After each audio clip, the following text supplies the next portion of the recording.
Here's the top stories for October 5th. President Marcos wants airtight cases against corrupt officials. A weak ash emission was logged from Kanlaon Volcano. The Philippine Charity Sweepstakes Office has deployed 50 million pesos worth of relief and medical aid to Cebu and Masbate. Partly cloudy weather with isolated rain showers will prevail until October 7th. Eala crashes out in the first qualifying round of the Wuhan Open.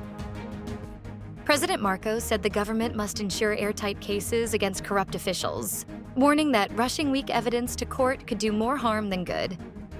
Marcos said this amid public clamor to hold accountable the officials involved in systemic corruption in infrastructure projects, particularly flood control.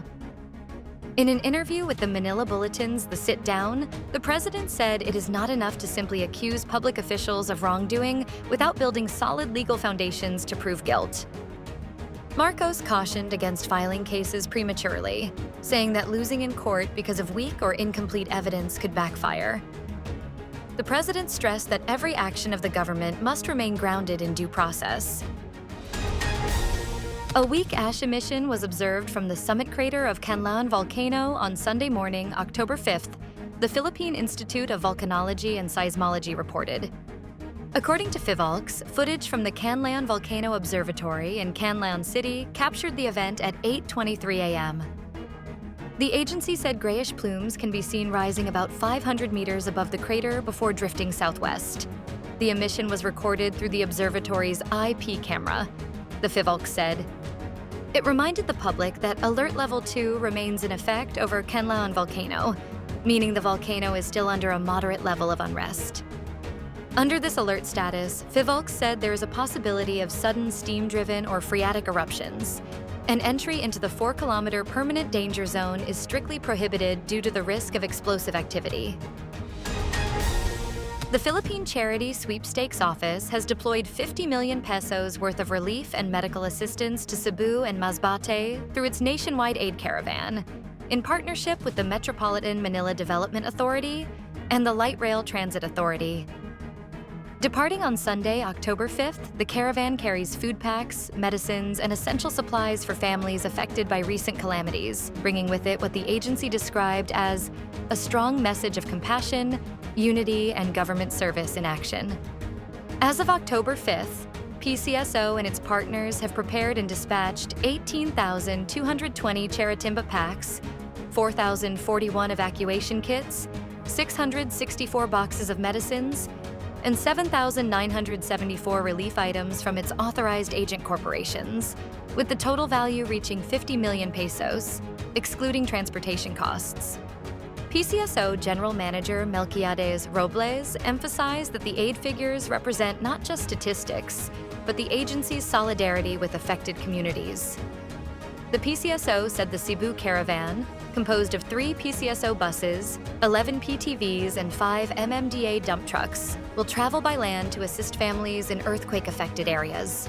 Meanwhile, the agency said the Masbate caravan, consisting of 6 PCSO wing vans and 1 PTV unit, will bring relief goods and medical supplies to Burias and Takao Islands, 2 of the hardest-hit areas.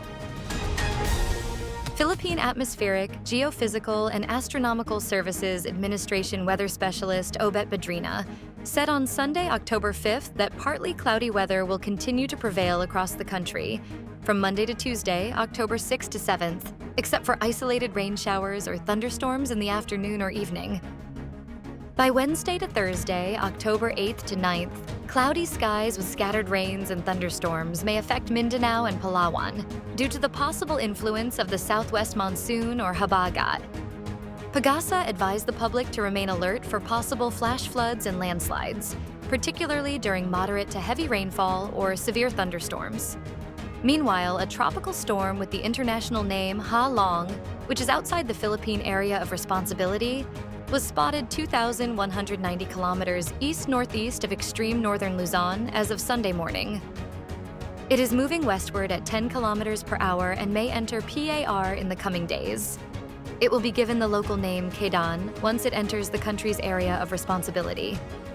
However, Badrina said Ha Long is not expected to directly affect the country, as it may only stay near the northeastern boundary of PAR before eventually exiting. Eala's bid to reach the main draw of the Wuhan Open came to an early end after a first-round qualifying loss on Saturday, October 4th in China. The 20-year-old Eala failed to sustain her momentum in the second set and fell to lower-ranked Moyuka Uchijima, 6-4, 3-6, 6-2, in this Women's Tennis Association event. Eala, ranked number 58 in the world, 34 spots higher than her Japanese opponent, showed grit in the second set, breaking away from a 3-all deadlock by winning the next 3 games to force a decider. However, Uchijima quickly regained control in the third set, racing to a 3-0 lead and never looking back to seal the match. A victory could have set Eala up for a final qualifying match against the winner of the clash between Kristina Butsa and Wang Xiyu, with a spot in the main draw at stake. Stay updated with the latest news. Visit our website at www.mb.com.ph or follow us on social media. Thanks for tuning in to the Manila Bulletin Daily Rundown.